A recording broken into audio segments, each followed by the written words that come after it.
What's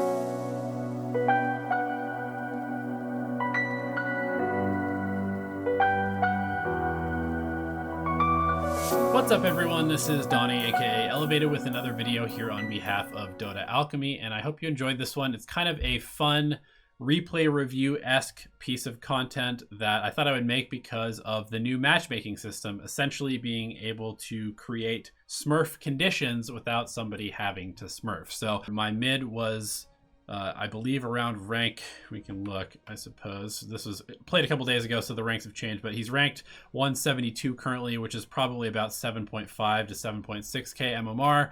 On the other team, there is a 130, so, you know, 7.8, 7.9k MMR probably. There is a rank 206, so about 7.5k, and then there's also a rank 1000, who is their mid. So the MMR is, you know, fairly similar across the teams, but in the case of the mid lane matchup, it's almost like the Leshrac is smurfing because he's playing against somebody who is about 1000 MMR lower than him. It's kind of a weird dynamic, but I thought it would be really cool to look at how the Leshrac played because he stomped this game. He was being a very good shot caller as well, and he played it super fast, and it was really fun to play this game because it felt like we had a direction all the time, and I thought it would be fun to just look at how the Leshrac snowballed the game so that all you mid players out there, I know we don't make a lot of mid content, could get a little bit of value from the channel as well. And before we hop into the content, I just wanted to say the Dota Alchemy shirts are out. This is currently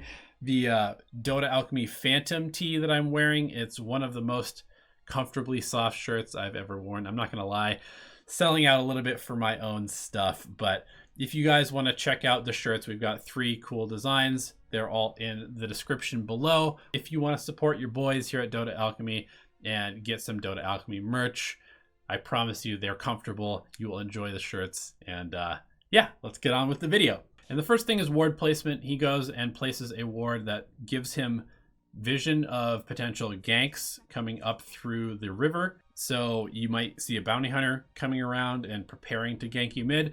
It also gives him vision of the bottom bounty rune, which we've talked about before is more important than the top bounty rune because it's farther away. So if you see that there's no rune bottom, then you can just go check top. So the next thing is the block. Against a sniper in lane, as really any hero, the block is kind of important just because you don't want the sniper to be sitting on the top of his hill and just peeping away at you while you're stuck in the river trying to get last hits. So we can see that Calazard here does a very good job blocking the creeps down. Finally lets one through at the very end, but he clearly wins the block as he does not have to be in the river, and the sniper actually has to come up a little bit as well. He goes ahead and skills Splittereth first here just to secure the range creep, which he gets.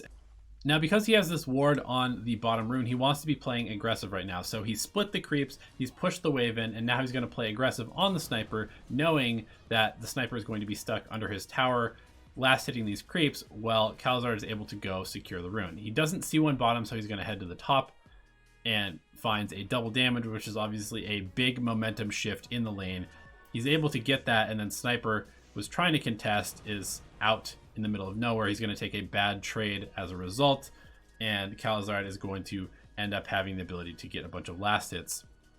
So he's going to salve up, sacrifices one last hit for the opportunity to get aggressive on the sniper, and you can see that with the double damage and more HP in his health pool, he's going to actually be able to find the kill on the sniper who steps up a little bit too far, trying to potentially contest Calazard for last hits. Another thing you'll notice, and if you're a Leshrac player, you probably already know this, but lightning is the way to go against ranged heroes in mid in this particular matchup. It's super good because it allows him to actually play aggressively on the sniper, slow him, and bully him out of the lane. Whereas if you went for something like Edict, which might be a little bit more standard, it does really no damage to any ranged hero. So matchup specific lightning is the way to go.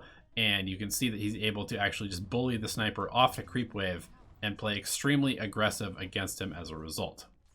And with any hero that has the ability to rotate, whether you're fast moving or have a mobility spell like Queen of Pain, Leshrac, Puck, these kind of heroes, you can just see how important rune control is. He grabs a haste bottom and he's going to get a kill here on the sniper with a little help from his Shadow Shaman, and You can also see that Sniper has made absolutely no play to even contest the runes at all.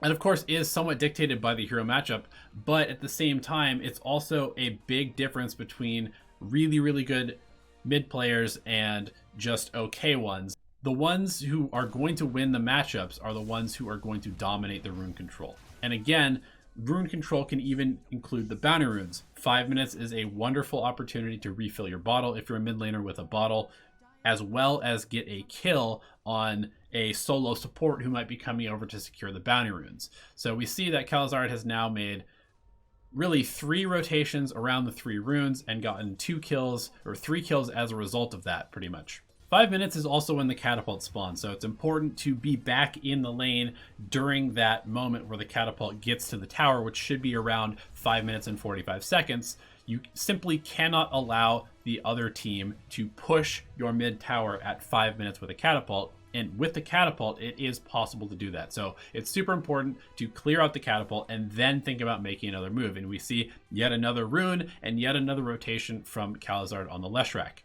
At 8 minutes, again, we see another rune pickup, and that is another rotation as Leshrac makes his way to the bottom side of the map with a regen. Sniper, unable to really rotate as effectively because of the slow pace of his hero, is left to just kind of push out the mid wave, which Calzard had shoved in, and it's going to result in another 2 kills for the Leshrac and another bit of momentum going the way of the Dire.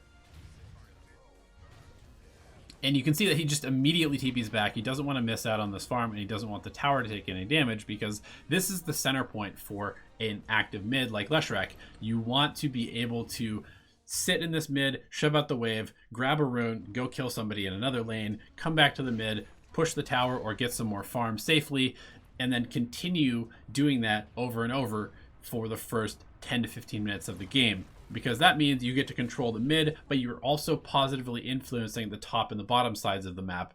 And I think that this Boots of Travel pickup super early, 9 minutes into the game, is a really, really amazing decision for Calzard, because it's going to allow him to do exactly what he's been doing, but kind of on steroids. He's going to be able to literally be in 2 places pretty much at the same time.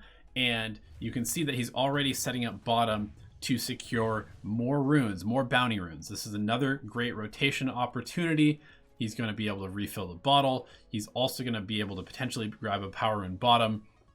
And once again, maybe even fight for the bottom runes. So after winning another fight top and pushing the tower, Calzard is going to shrine up and then head immediately bottom, knowing that the Radiant team will respond to his teammates in the top lane, which means that bottom will likely be completely ignored and available to be pushed. Now, the Dire team should probably have backed out the second that Calzard showed in the bottom lane, but because they're sticking around, Calzard is going to be able to easily pressure this bottom tower. And, you know, sometimes your team will make mistakes and you just kind of need to ignore that they're doing that and just play the game based on the information available to you. So even though he potentially could have stuck around in the top lane after shrining, he decided that it was better to take more map control away from the other team. At 16 minutes, I just want to highlight once again that there are only 2 tier 2s left, and this is another rune being picked up by Leshrac.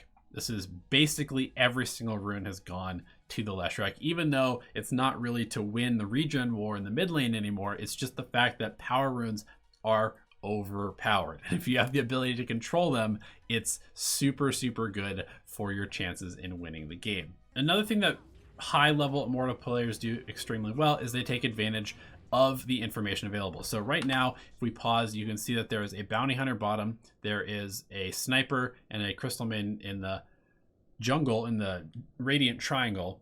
And that means that Wraith King has at most 1 hero behind him. You can see that he recognizes, hey, we can kill the enemy carry and depush this lane at the same time. Let's go top, pings it out, makes the TP into the trees and asks for a TP. I think this moment is kind of important because it just shows how much of a team game Dota can be, because we're going to see the Sand King kind of bait the Leshrac into a bad fight. He goes into the tier 4s and gets kind of caught out here by the Legion Commander, which sort of forces Leshrac to make some sort of response play. Then he gets caught out as a result, when in reality they should just kind of be sitting back and killing the tower around the wards instead of fighting away from the wards under the tier 4s. So even if you're a very good player, sometimes you will make a judgment call, because a lot of the time a teammate will put you in a situation where only bad choices are available. Either you let the Sand King die and have to back, or you try to make a play to sustain the push since you're strong and you want to be trying to end the game, and you die as a result. So yes, the Leshrac died, and his mistake was that he went in after the Sand King, but that mistake was kind of cued by the Sand King to happen. However, you're going to see that the Leshrac still knows that the timing is now. They want to be aggressive. They are stronger than Radiant, especially outside of Radiant space.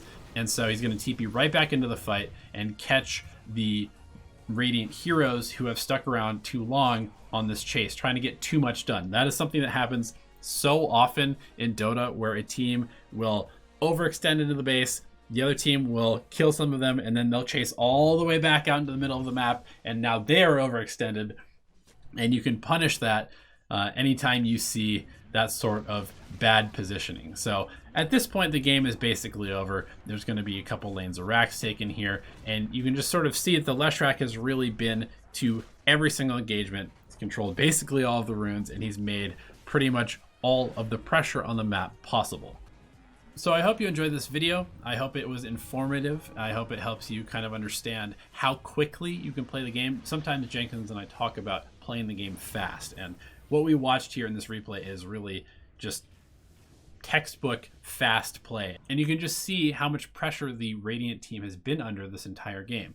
Every single move that they have made has been to react to what the Leshrac is doing, and that means that the Leshrac basically forces Radiant to make bad decisions over and over and over and over. And that's why he's super high ranked, and that's how you can get to super high rank as well, if you play fast and if you dictate how the game goes with your own positioning and your own play. Good luck in your games. We'll see you in another video very soon.